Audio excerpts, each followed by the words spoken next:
벌써 한 해를 마무리하는 시간이 우리에게 왔습니다. 밖을 나가면 가을이 아쉬운 듯 빨리 떠나질 않아요. 그렇죠? 그래서 제가 요즘 길을 걸으면 아직까지 단풍이 있습니다. 단풍 가운데 걸으면 형형색색의 그 계절에 우리가 살아간다는 것이 정말 축복이라는 생각을 저는 하게 됩니다. 여러분 어떠세요? 하늘의 마무리를 여러분 어떻게 하고 계십니까? 얼마 전에 제가 호수공원을 이렇게 걷는데 단풍이 너무 이쁜 거예요. 정말 색깔 다양한 단풍이 있어요. 그래서 우리 사람하고 둘이 걸으면서 그런 생각을 해봤어요. 사람도 참 색깔이 다양하다.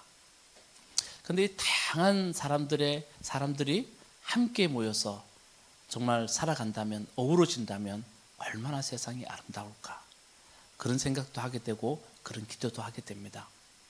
여러분 우리 다 정말 다양한 사람들이 살아갑니다. 이 자리도 마찬가지입니다.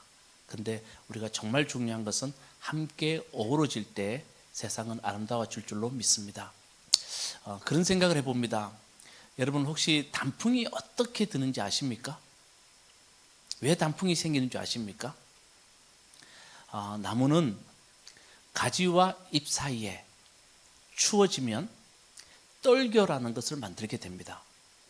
그 떨겨를 만들어서 어떻게 하냐면 더 이상 수분 공급을 하지 않습니다. 광합성 작용을 하지 못하게 합니다. 그게 뭐냐 하면 떨겨라고 합니다. 그렇게 하는 이유는 추운 겨울을 대비하는 겁니다. 그리고 봄을 맞이하기 위해서입니다.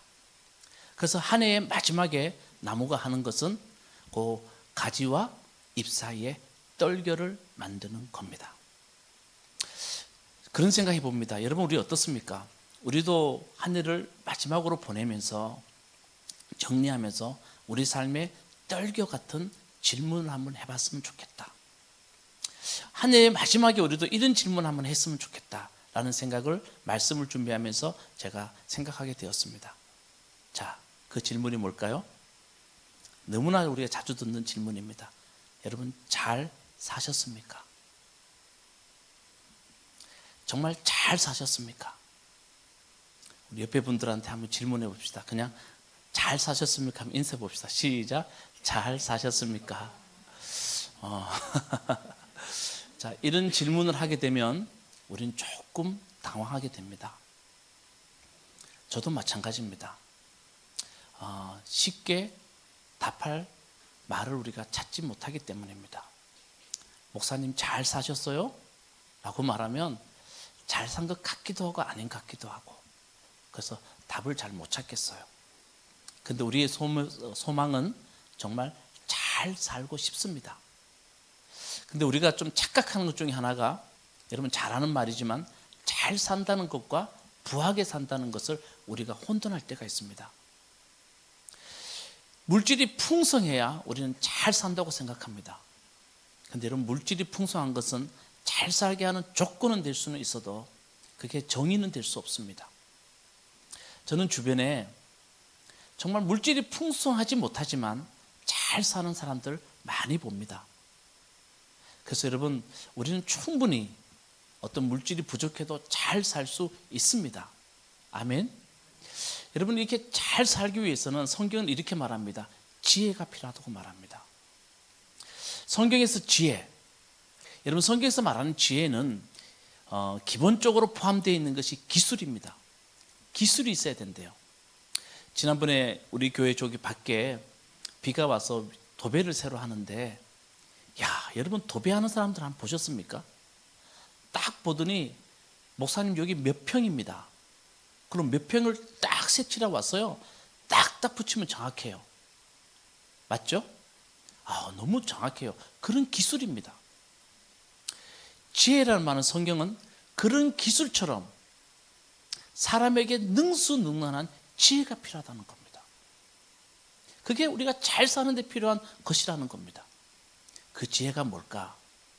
제가 정말 좋아하는 목사님이 책을 통해서 우리가 잘 살기 위해서 삶의 지혜가 필요하다 하면서 가르쳐 준 것이 있는데 그게 요 세 단어입니다. 한번 읽어볼까요? 시작.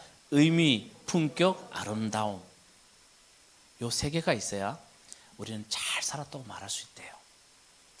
자, 먼저 의미입니다.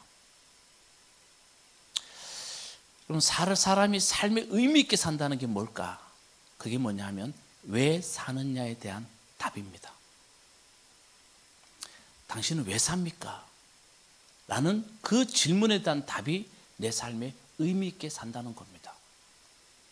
여러분, 의미 있게 사는 것에 대해서 우리가 답을 찾지는 못할지라도, 당장 내가 어떤 답을 하지 못한다 할지라도 우리는요,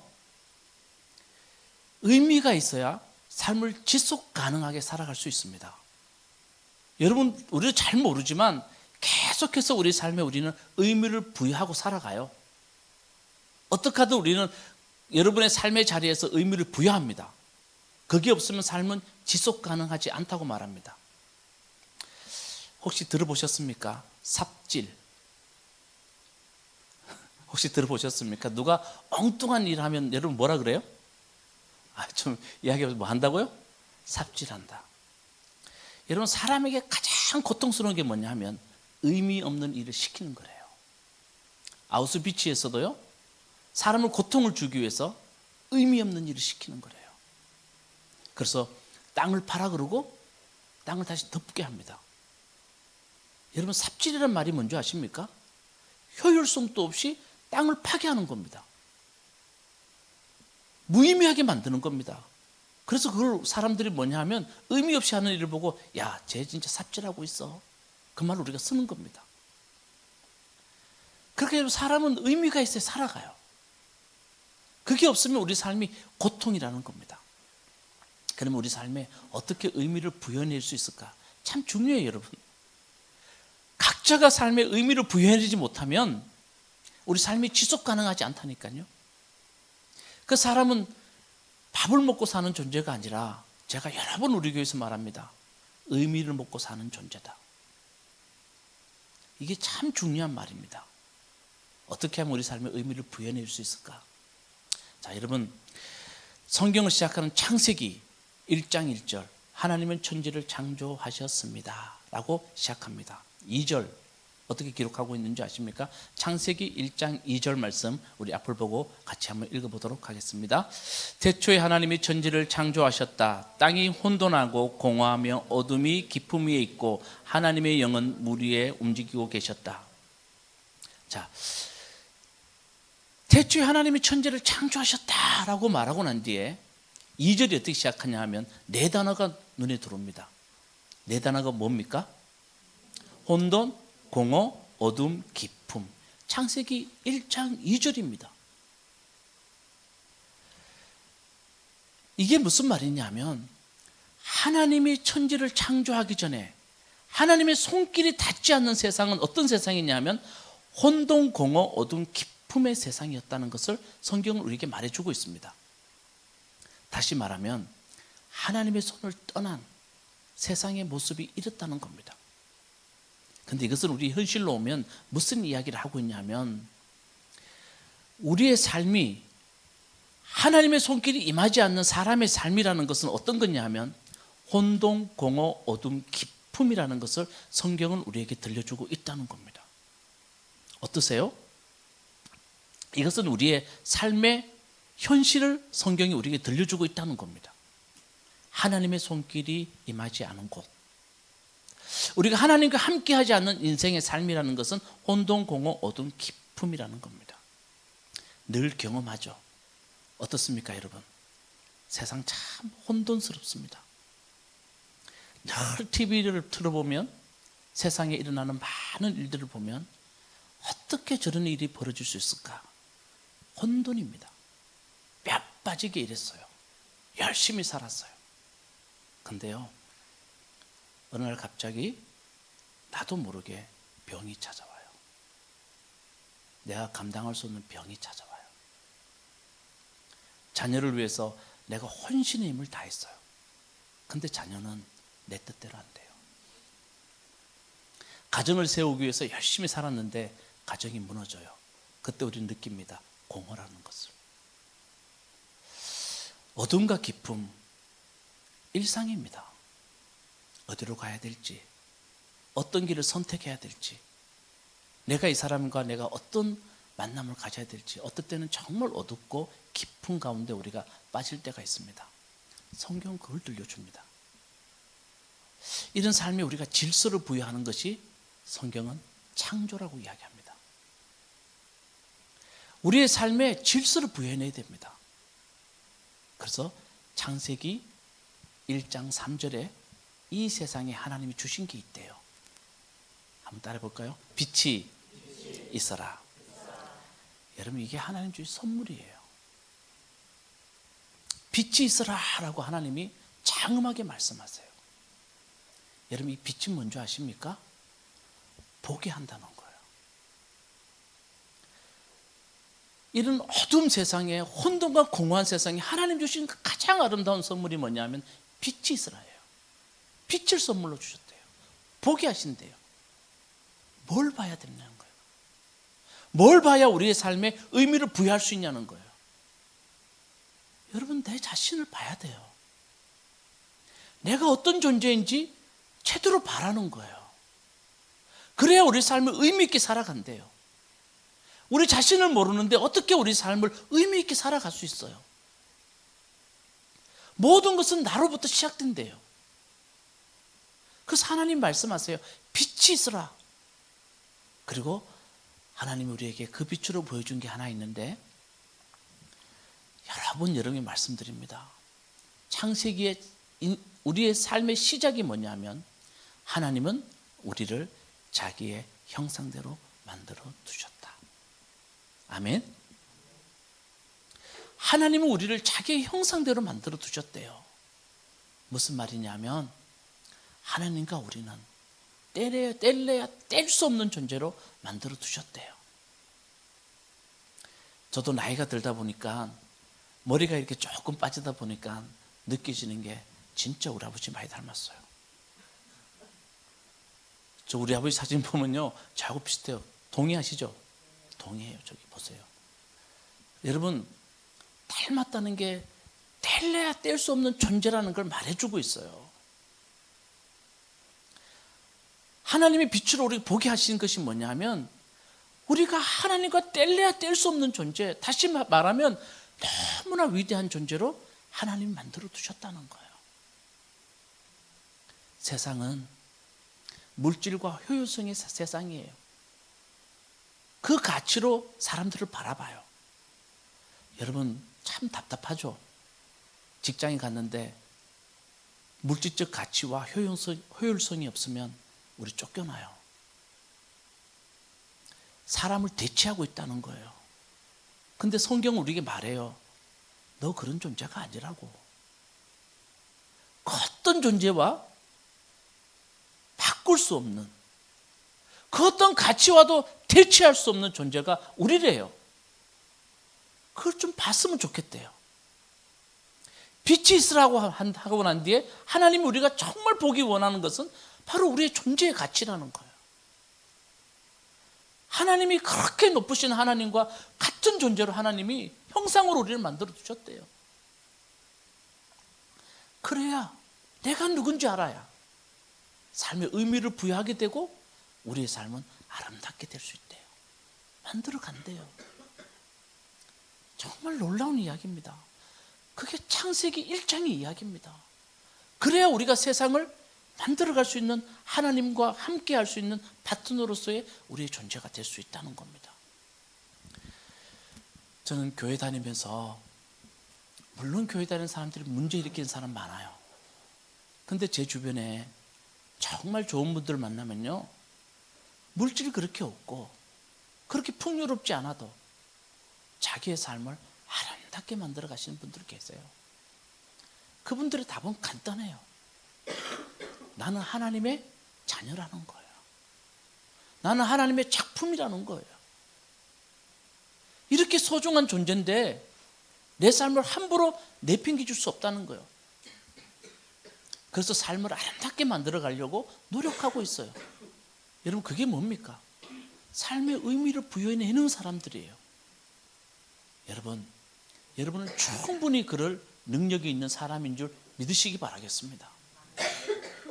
그래서 작은 일 하나하나라도 하나님이 내가 여기 왜 두셨는지, 여기에 어떤 일로 하나님 나 두셨는지를 깊이 생각하고 내 삶에 의미를 부여낼 수 있는 사람이 되셔야 됩니다. 두 번째는 뭡니까? 뭐요? 품격이에요. 여러분은 품격이 있는 사람입니까? 한번 생각해 보세요. 품격에 대해서 제가 사전에 보니까 이렇게 되어 있습니다. 그 사람의 바탕과 성품과 인격이 다른 사람을 감화시키는 성질. 사람이 품위가 있으면 거기에 감동하고 그와 같은 사람이 되고자 하는 마음이 생긴다, 이렇게 되어 있습니다. 여러분은 품격이 있어서 다른 사람을 좀 감화시키고 계십니까? 여러분, 품격과 부러움은 다릅니다. 여러분, 우리가 어떤 사람 보면요 되게 부럽죠. 여러분, 어떤 사람이 부럽습니까? 제가 예전에 한 말씀드렸지만 남자들은요 하차감, 좋은 차를 딱 타고 와서 문을 딱 열고 문을 딱 닫을 때 사람들이 와, 저 사람이 왜 저따 타네? 이 하차감이 대단하대요. 그래서 사람들이 부러움을 산대요. 권력과 재력이 있으면 사람들을 부러움을 사게 됩니다. 근데 가끔 그런 생각해 봅니다. 부럽기는 하지만 저 사람처럼 되기는 싫다라는 생각을 하게 됩니다. TV에 나오는 사람들을 보면서 되게 많은 것을 가졌지만 저 사람처럼 되기는 싫다는 생각을 저는 하게 됩니다. 이게 무슨 말입니까? 품격과 부러움은 다르다는 겁니다. 여러분, 우리가 누군가의 부러움을 살 수 있는 최고의 지름길이 있습니다. 그게 뭐냐면 많이 가지고 높은 데 올라가고 외모입니다. 젊은 사람들, 우리가 외모를, 아주 이쁜 외모를 가지게 되면 사람들이 대단히 부러워합니다. 근데 그 지름길을 가기 위해서 사람들은 목표를 삼으면 어떡합니까? 다른 사람을 이용하고 남용하고 오용합니다. 그게 우리의 세상입니다. 여러분, 그런 사람들 보면 품격이 보이십니까? 제가 읽었던 책 중에 아주 존경하는 목사님이 울진 죽변에서 수십 년 전에 목회할 때 이야기를 하나 들려줍니다. 딸이 초등학교를 다녔기 때문에, 그 당시에는 국민학교입니다. 다녔기 때문에 운동회 때 목사님이 가서 우연히 그 운동회를 볼 수 있는 기회가 생겼다고 합니다.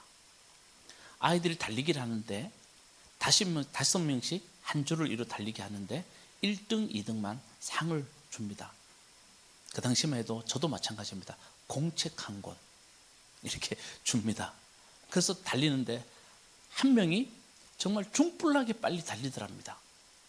그 목사님 걔를 보고 있는데 중간에 한 아이가 달리다가 넘어졌답니다. 근데 이 아이가 막 울더래요. 근데 정말 1등 달리는 아이가 뒤를 한번 돌아보더니, 울음소리 때문에 뒤를 돌아보더니 얘가 어떡합니까? 뒤로 달려가서 그 우는 아이 손을 잡고 꼬린점까지 들어오더라는 겁니다. 목사님이 이렇게 말해요. 그 책을 지을 때 오래됐지만 나는 30년이 지나도 그 장면을 잊을 수 없다, 이렇게 말씀하십니다. 내가 교장이라면 그 아이 2명에게 상을 줄 것 같다. 여러분, 이런 모습 보면 어린 아이라도 삶의 품격이 느껴지지 않습니까? 그러면서 이렇게 말씀하십니다. 이것을 우리의 삶의 자리로 한번 돌려보자는 겁니다. 우리는 누군가 넘어지고 누군가 쓰러지면 어떻게 합니까? 그 사람과 연관되기를 싫어합니다. 괜히 연관됐다가 내 삶에 손해를 보면 어떡하나. 오히려 그 넘어진 것으로 인해서 우리는 다행이라고 생각합니다. 내가 삶을 살아가는데 그건 참 다행이다 라고 사람들은 대부분 생각하고 있다는 겁니다. 그게 지금 이 땅을 살아가는 우리들의 품격이라는 겁니다. 배우기 싫죠? 그러면서 이렇게 말합니다. 사람에게 정말 품격이 있기 위해서 우리가 해야 할 일이 뭘까? 자기애에서 벗어나야 된다는 겁니다. 우리는 모든 것이 자기 중심으로 살아갑니다. 여러분, 자기 중심으로 살아가는 사람에게는 그 어떤 품격도 우리가 느낄 수 없습니다. 자기를 벗어나는 겁니다. 어떻게 해요? 우리는 많은 경험을 하게 됩니다. 예수님이 이렇게 말씀하십니다. 자기 중심에서 벗어나는 길은 두 가지라고. 첫째가 사랑이고 두 번째가 뭐요? 용서라고. 사랑해 보셨습니까? 한번 물어봅시다. 시작. 여러분, 사랑하면 가장 첫 번째 나타나는 게 뭡니까? 나가 사라져요. 8단어라는 책에 보면 박웅영 씨 이렇게 말합니다. 사랑, 간단하게 말합니다. 내가 없어지는 것이다. 그 사람이 좋아하는 거, 그 사람이 가고 싶은 거, 그 사람이 먹고 싶은 거, 내가 없어지는 것이다. 그게 사랑이다. 야, 정말 은혜가 되지 않아요? 여러분, 사랑이라는 것은 내가 없어지는 겁니다. 자기 애가 없어지는 겁니다. 그 사랑에서 모든 것이 시작된다는 거죠. 사람이 품격 있는 사람은 사랑하는 사람입니다. 거기에 더 보태서 사랑에는 헌신과 희생이 들어갑니다.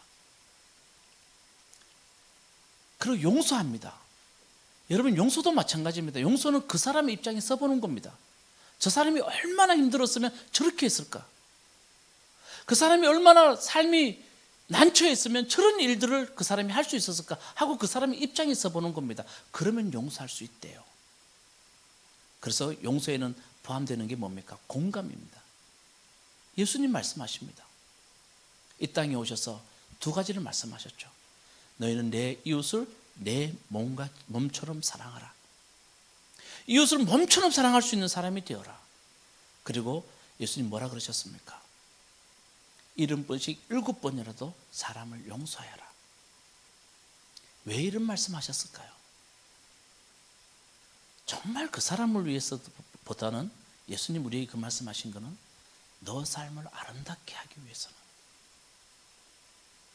너의 삶에 의미 있게 하기 위해서는 용서와 사랑이 없이 어떻게 너의 삶을 의미 있게 만들고 품격 있게 만들 수 있겠느냐. 그래서 예수님은 그 길을 가신 겁니다. 아멘.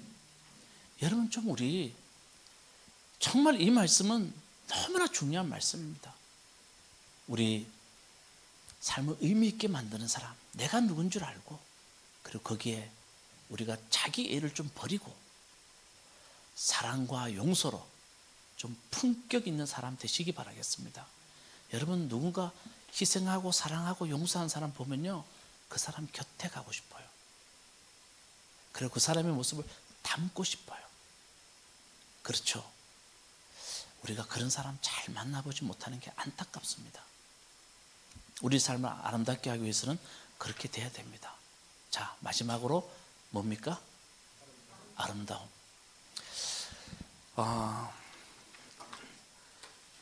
제가 여러 번 말씀드리지만 지하철을 타면, 버스를 타면 정말 특이한 것이 여자분들이 화장하는 겁니다.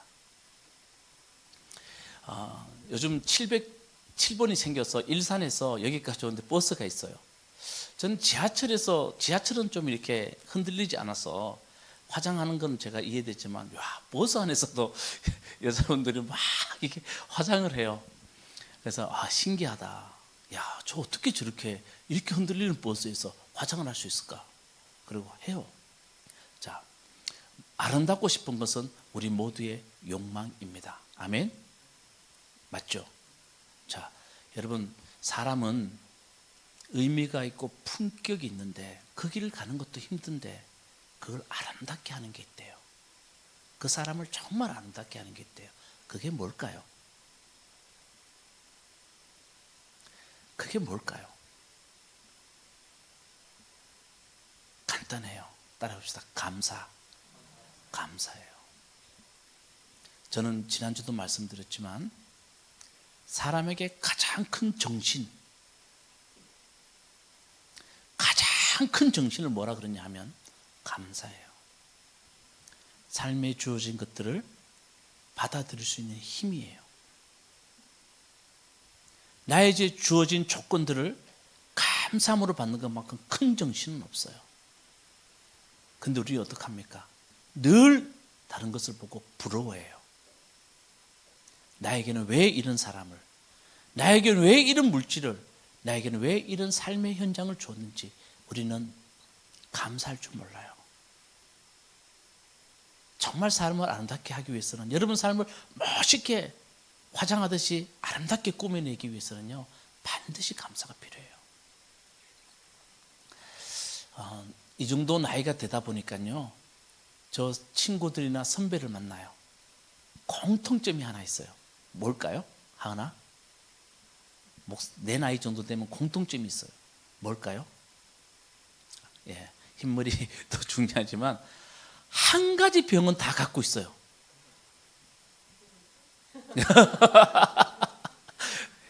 아이, 우리 하은이가 가끔씩 설교 시간에 웃겨가지고, 자, 고지를 좀 많이 갖고 있어요. 맞아요, 진짜. 그리고 또 뭘 갖고 있을까요? 당뇨. 그런 거 없는 사람은요, 저처럼 이빨 아프든가 뭐든지 하나는 다 갖고 있어요. 여러분, 그러면서 다 이야기해요. 정말 다 병들어 우리 곧 죽는다 이러면서, 야, 진짜 그때 얼마나 좋았냐고. 그게 얼마나 감사한지 몰라요. 맞죠? 우리 몸도 그래요.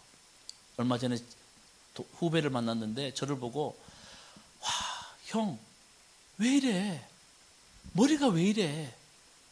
형 옛날에 안 그랬는데, 옛날엔 좀 그래도 괜찮게 생겼는데 머리가 왜 다 그래? 그러면 제가 항상 하는 말이 있어요. 이것도 가발이라고. 그래서 제가 항상 그래요. 야, 이것도 가발이야, 가발. 이렇게 농담을 하는데, 여러분, 우리 주어진 것들이 얼마나 감사한 게 많아요. 그래서 꼭 드리고 싶습니다. 이 말 꼭 말씀드리고 싶습니다. 내 삶의 작은 것들도 감사함으로 받을 수 있는 여러분 되시기 바라겠습니다. 추수감사주일은요, 다른 것 아니에요. 잊어버렸던 작은 것들, 그것을 우리가 다시 한번 생각하고 감사로 받아들이는 마음을 찾자는 거예요. 그게 우리 삶을 아름답게 만든대요. 그게 우리 삶의 지혜래요. 뭐가 지혜겠습니까? 돈 버는 지혜?